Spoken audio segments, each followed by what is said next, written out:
Happy Friday, listeners. Welcome to the Mental Breakthrough Show. Thank you so much for tuning in. We are talking about ways to break through our barriers, our challenges, those things that hold mental pain for us. And we are instead choosing to empower ourselves and unlock that growth within ourselves. If you are a first time listener, thank you so much for tuning in. Welcome to the family. So glad to have you here. If you are unaware of who I am your host. I am Zandy Evans, licensed marriage and family therapist. I practice here throughout the state of North Carolina. And if you are looking to get started with your therapy journey, just make sure that you are reaching out to Built for Mental Wellness. And Built for Mental Wellness is an independent therapy practice that specializes in areas of anxiety, depression, trauma, relationship issues. And if you are ready to start your therapy journey, as you are at the point where you're saying that you are ready to become your best self, and you know that therapy can help with that process, go ahead and reach out so that you can get that free 15-minute consultation. So go to the website, www.builtformentalwellness.com, and grab that consultation today. We are about to kick off our next half hour of mental health and awareness and relationship development. Now, mental breakthrough, that's what we're talking about. A lot of our topics deal with something mental health related or relationship driven. And today we're actually talking about ways to ease our anxiety. But before we jump too far into the topic, I want to make sure that we have a good understanding about anxiety.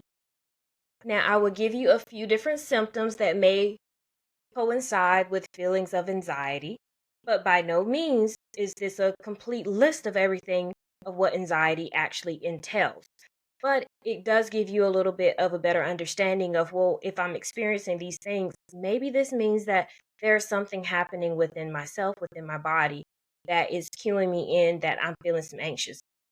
So now anxiety is basically your body's reaction to something that you find scary or, more than likely, threatening.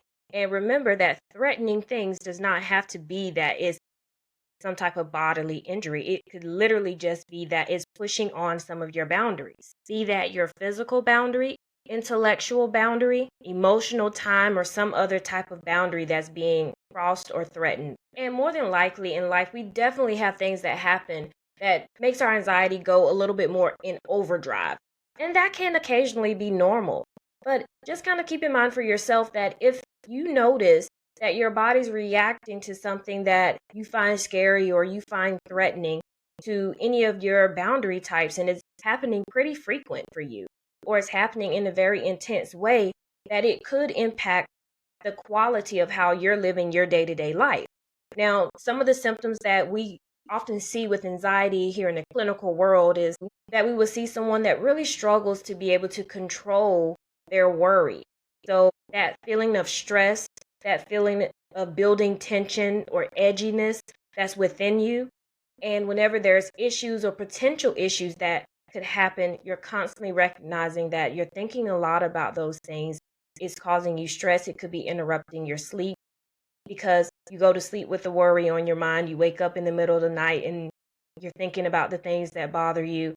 It could impact a few things. So the idea that my worry is happening at such a frequent or an intense level that is really impacting me in my daily life or being able to accomplish some goals. We also happen to see changes in your body responses. So, for example, you could be a lot more nervous when you're dealing with anxiety, constantly having that feeling of tension within your body or that change that happens physically for yourself. And that could include anything from head to toe, from headaches to stomach aches to the feeling of being shaky or even full-blown panic attacks. And sometimes that's definitely something that doesn't happen to everyone. But keeping in mind that when we have a surge of anxiety where we're really reacting to something that feels threatening to us in any given moment, that our body has a tendency to respond. Even if we're sometimes telling ourselves that we shouldn't, our body still has some type of thing that happens. And a lot of the symptoms with anxiety are really body based. That when I'm feeling threatened, I have a body based change to the way that my heart rate is increasing. And that's just an example of that one. But again, kind of keeping in mind that When all of these things collectively come together, then it can be difficult sometimes even to get the full joy out of life from doing things because the threat of things going bad or something bad happening starts to supersede the good that can come out of situations for you. The thing that you focus most on is that anxiety, stress, or worry, which ultimately can also be that you're dreading certain things about that aspect in your life. Now, the thing about anxiety that we do not always make sure that we lead with is that anxiety is an inevitable part of life. It is something that we experience because we are thinking, feeling, reacting people. And so, whenever we are in situations or circumstances, we're most definitely going to have feelings about it. And sometimes that feeling could include the anxiety part of it or that feeling of fear or threat because things in this world can be scary, especially if we have been exposed to things that are scary before, or we're fearful that something scary could happen and it could impact the quality of life that we want to live. And so just remember that everybody does experience anxiety in their own unique way. And the things that you worry about, your friend may not worry about, your neighbor may not worry about. That's what makes anxiety so unique, is literally our way of worrying about what's happening in our day-to-day life that impacts the quality of life for us. And so your mindset is going to really determine how affected you are by the things that's coming up in your life. And therefore, if it's your mindset that we're talking about, you're in the right place because mental breakthrough is all about talking about mindsets that are specific to individuals. That's why there isn't an answer on this show that is a cookie cutter answer. It cannot be a cookie cutter answer because we're not cookie cutter people. We are unique people that come in different hues, different shapes, different sizes, different mindsets. And so therefore, when we have this, you're going to get an overview of some different ways to ease things. But what I want you to always do is stay creative, stay on your toes with listening to this, because if anxiety affects you, in which I'm saying that everyone experiences anxiety to some degree, to some level, about whatever it is that could feel fearful or threatening in your life, surrounding boundaries, surrounding your day-to-day, your circumstances, and your situation, right? Then that means that we have to get creative in the way that we are going to approach and ease it. And I may give you some overview on how you can do this, but you are the person that's going to make it specific. So that's what we'll do. On the other side of the break, we will take a quick break, but when we come back, we'll talk more about how to really dive into easing the burdens of anxiety. So don't go anywhere. You're tuned in to Mental Breakthrough, where I'm your host, Zandy Evans. We'll be back after the commercial break. Are you suffering with overthinking habits, uncomfortable thoughts or feelings? And are your relationships struggling because of it? Talk today with Built for Mental Wellness. Built for Mental Wellness provides therapy online to individuals, couples, and families across the state of North Carolina. For more information, go to builtformentalwellness.com and sign up today because wellness is at your fingertips. Welcome back. You are listening to the Mental Breakthrough Show, where I am your host, Zandy Evans, licensed marriage and family therapist, practicing here throughout the state of North Carolina. Now, before the break, we started to open up the topic about easing the burden of anxiety. And the first thing that we did was talk about anxiety a little bit more in detail. And the biggest thing from the first half of the show so far is just to make sure that you understand that anxiety is very specific because it is specific to your situation, circumstances, and your experiences on your own life in the way that you create your boundaries, because our fears and the things that feel threatening to us is not the same as our neighbor or as our friends. It can be really different because we are unique people. And therefore, with the uniqueness that is us as humans, we don't always experience the exact same things. But I did give you some very quick ways to be able to recognize, okay, if I am experiencing anxiety in a way that's one, very frequent, or two, in a way that's intense, what are some possible things that I might have been experiencing? And so we talked some about what are some of those symptoms. Now, on this side of the break, I want to make sure that we go ahead and we talk about how do we ease some of the burdens of anxiety. So as I told you before, this is an overview. And whatever I'm about to give you next, take this and make this very specific to yourself. Be that whole creative individual for yourself so that you can find the unique ways that you will need to help yourself through some anxiety. Now, a lot of times people do find ways to be able to manage when they're feeling stressed, worried, overwhelmed, or AKA also known as anxious or anxiety. And they do this by doing things that distract themselves away from the thing that feels most threatening in their life. Now, what I call this is being very avoidant because it does nothing with the thing that worries you, but it takes your mind off of it for a short term period, which gives you some relief, but it still holds the cost of the anxiety coming in the long run.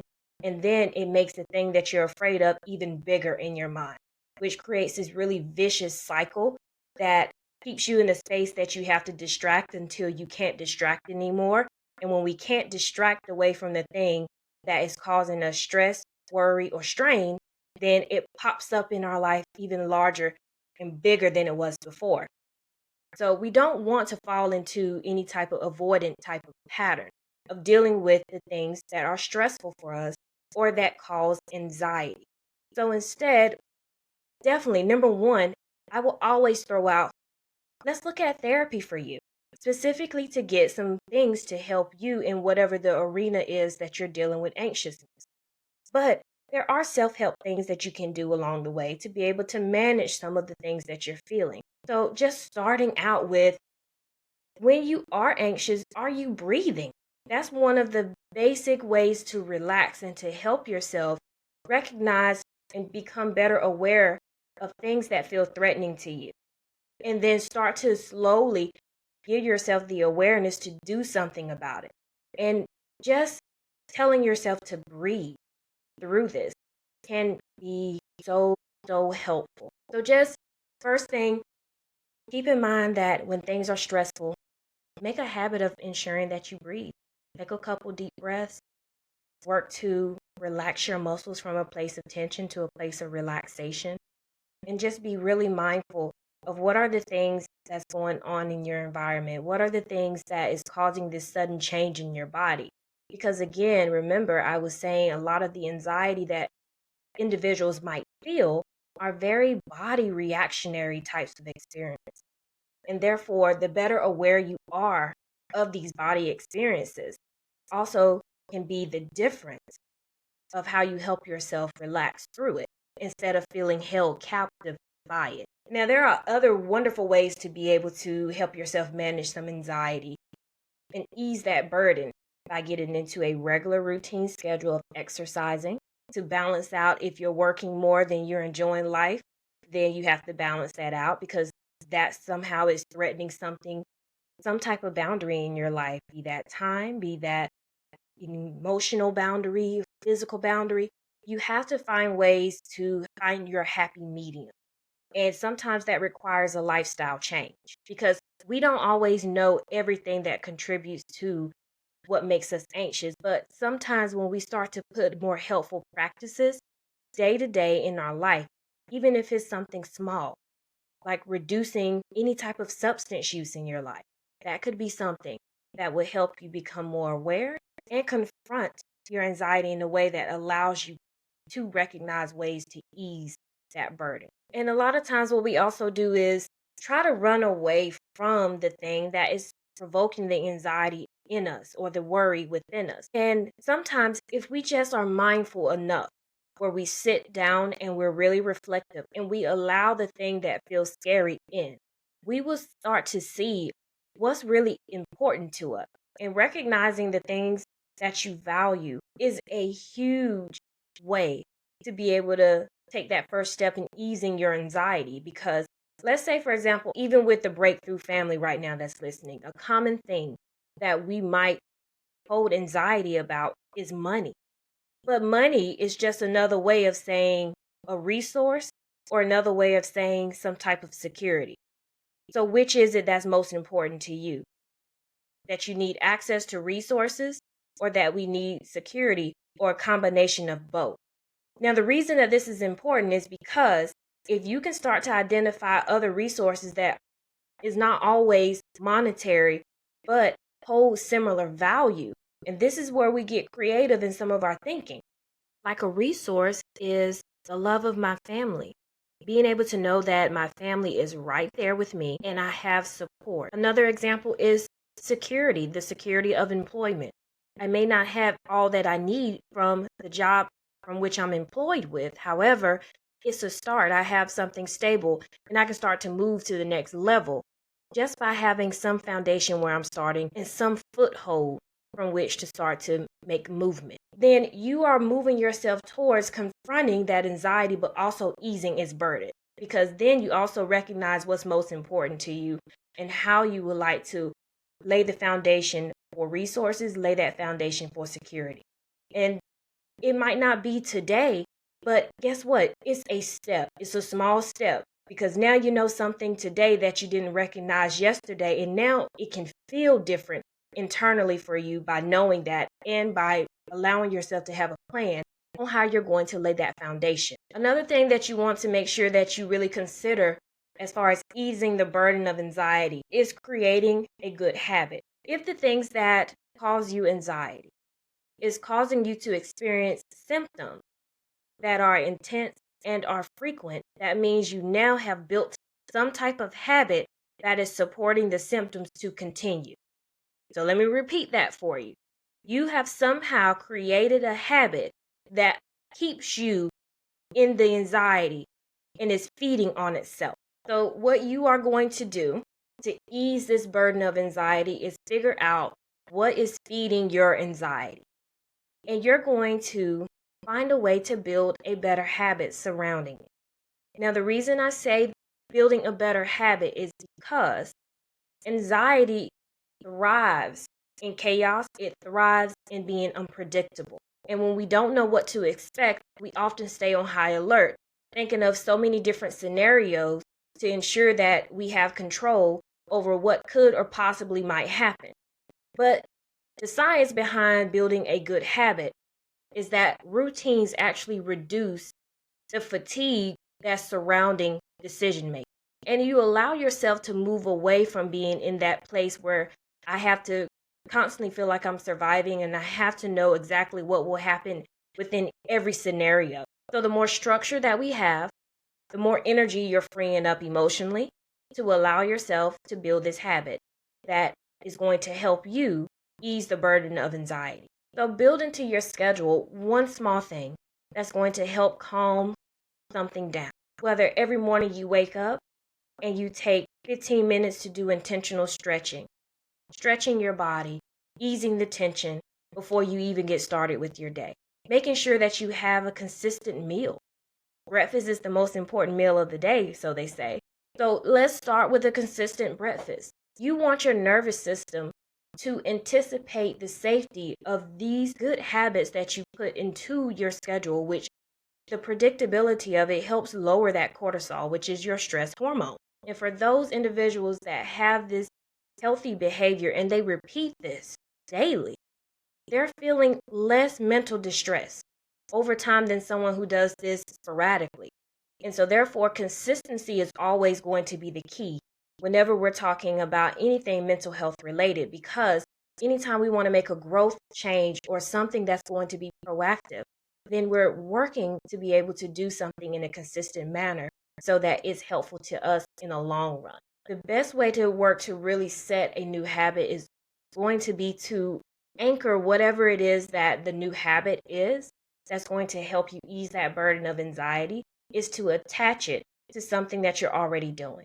So basically linking something new to something that's already old or already existing. And please don't overthink this. One idea for linking something old and new, habits wise, is when you wake up first thing in the morning, make a habit to take 2 deep breaths in through your nose, holding it for a few seconds and out through your mouth, and take 1 minute to ground yourself into your day. Look around your space, notice the things that's happening in that very moment. Tell yourself some positive affirmation, something that pours back into yourself, what will let you know that no matter what, that you're going to be okay. And over time, what happens is that your brain starts to be wired for those calm moments within your day.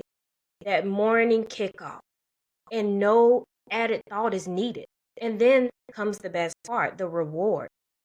Your brain will start to respond to the reassurance that you are already putting into your day, saying that that anxiety can ease up, that you can have a great day, that you can respond in a great way. You are now the architect of your life, and anxiety doesn't have to be the main character. And the thing that's going to lock this in the most is how you feel once you do this over and over and over again. Because the feeling is what's going to lock in your habit, not actually how many times you do it. And that can be a bit of a misconception that we think if we do this a certain number of times that is going to lock the habit in. If that was the case, things would be a lot more consistent on a lot of other fronts with individuals. However, what locks it in is that feeling. If I felt euphoria, if I felt that contentment, if I connected with my joy by doing those things, I want to repeat it. I don't want to stop doing it.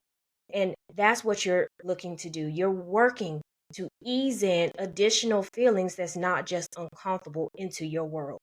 And you are the architect of those feelings, no one else. So take that time, make sure that you're doing that. And then you will see that you're disrupting that anxiety, that you're disrupting that pattern.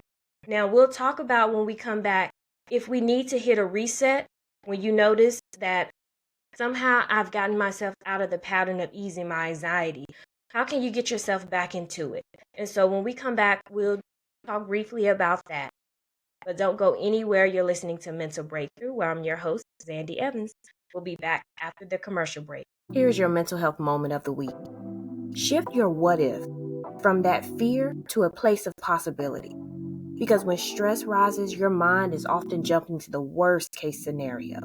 You need to pause and intentionally flip that script in your mind. Not what if this doesn't work out, but what if it actually does work out?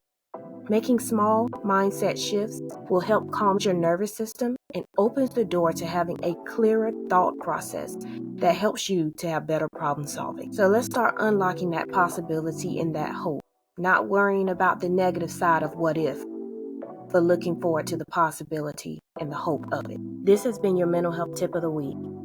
Continue listening to Mental Breakthrough for more mental health tips.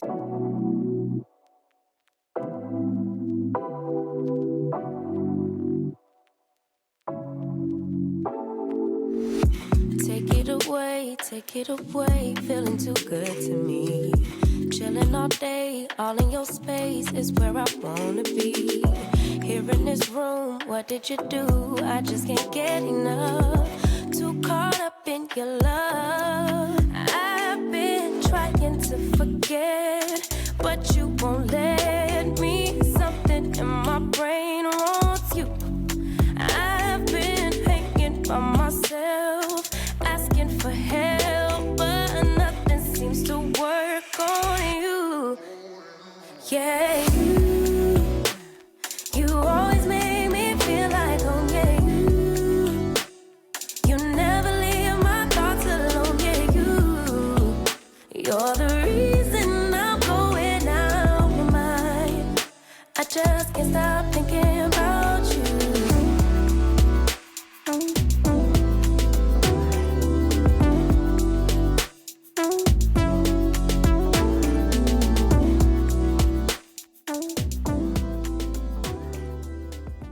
Welcome back. You are listening to Mental Breakthrough, where I'm your host, Zandy Evans. If you've been enjoying today's episode, be sure that you like and follow my Instagram, Facebook, or TikTok pages at the handle Mental Breakthrough Talk. Now, today we have been talking about how to ease the burden of anxiety. And a few things we've done is really explored what anxiety is, really recognizing that it is unique to individual people, but it does come up as body responses depending on your own situation and circumstances and how you react and respond to that worry, stress, or that feeling of overwhelm. And there's different types, there's different things that may actually provoke that threat or that feeling of fear that comes up. But the biggest piece that we're talking about is how you start to ease that anxiety really lies within yourself, of creating routines, habits, and structure that build a sense of calm, a sense of connection to that joy, or to that contentment within your life over aspects of yourself that sometimes feels hard to control. And so on this side of the break, we're just going to touch on when you recognize that you are trying to build something consistent, but it gets disrupted. And there are lots of things that can disrupt something that is a habit for us. Unexpected circumstances, events, interactions with others. So just think, for example, maybe the last time that you had to work later than you expected. That wasn't something that was within control. It was not something planned, but it did cause some type of worry, stress, overwhelm. You had to figure out how you were going to be working later while still balancing everything else that happens in your life. And that isn't always known to everyone else. And so behind the scenes, you are doing some things to try to ease burdens within your own life, while that can create some stress, chaos, and anxiety within your day to day. So, how do we really reset when that happens? Because this truly can feel like it's derailing everything you've been working on. When you're trying to really connect with that calmness within yourself, reflect on ways of managing situations and things that feel outside of your control, it can cause you to feel like you're regressing. And I don't want you to feel that whenever something happens that it means that you're automatically regressing into a poor habit, because it's impossible to have the best day ever every single day. There are moments in time that we have to go moment by moment sometimes with life and with things that can be stressful or things that feel threatening to our day-to-day life. And this is where you really have to buy into your own self-compassion and buy into those things that's going to help you reaffirm who you are, how you ground yourself in the position where you are in life, and what it means to be you in the life that you're building for yourself and the people closest to you. And this is where that self compassion does come into hand. So, on those days where it really feels like you're being thrown off of your routine, just do the best that you can to power through a few of those things that are essential to grounding you. And so, like I said, even something as easy in the morning of taking a couple deep breaths, tying that into as soon as you wake up or after you've done some morning hygiene, just linking that with how am I mindful about how today will be okay for me, no matter what happens within my situation and circumstances. How can I still be okay? What can I do to ground myself? Whether that is I'm reading the scripture, and this is what I do every day, like clockwork, to pour back into my life, my thought life, my spiritual life. These are routines, and the ways that we power through those moments, even in those times where things can feel chaotic, is going to help you reset faster than if you didn't do it at all and just allow life to just throw your routine and disrupt all that you've built. So we have to continue to fight for those things that we know help connect us to the feelings of contentment, joy, those comfortable feelings that we want to feel. You have to continuously fight for that. You have to keep pushing for that. And we don't give up on those instances. Move yourself into a way of starting to think about this in a critical way. So that critical thinking skill, we can build that up within ourselves. You can really start to hone in on the tangible things that made your day difficult instead of just saying that today was hard or today was challenging. You process through what was challenging about it, of course, but also recognize that there are things that's happening within you and around you that can make it difficult and does contribute to it. And then tie yourself into these things of what made it difficult, what made it challenging, where you were not able to continue to press forward. Because it's going to activate a part in your mind that is now helping you to problem solve instead of pour into the things that drive your fear. And in many instances, problem solving instead of panicking can be beneficial because the former gives you the opportunity to feel proactive in something that sometimes feel outside of your control. And that's what that anxiety does. And that's how it can hinder. So as we get ready to wrap things up today, remember, try to find something to anchor your nervous system to, because your habit, the way that you feel about the habits that you make in your day-to-day life will help ease those burdens of anxiety. And lastly, be kind to yourself. Kindness is not overrated. That is it today for our show, listeners. Thank you so much for tuning in, and I hope that you've enjoyed today's episode. Again, I want to throw a shout out to Built for Mental Wellness. Remember, grab that 15-minute consultation if you're ready for therapy at the website builtformentalwellness.com. Listeners, I want to thank you again because without you, there is not a mental breakthrough. And I'm grateful to have you here with me every week. So continue tuning in every Friday at noon to hear more from the Mental Breakthrough Show, where I'm your host, Zandy Evans. Now, if you want to be a guest on the show or you want to do any advertising, just give me a call at 919-709-7294 or go to the website mentalbreakthrough.org and click on advertising. So until next week, continue to be blessed and break your pain points with some breakthrough talk.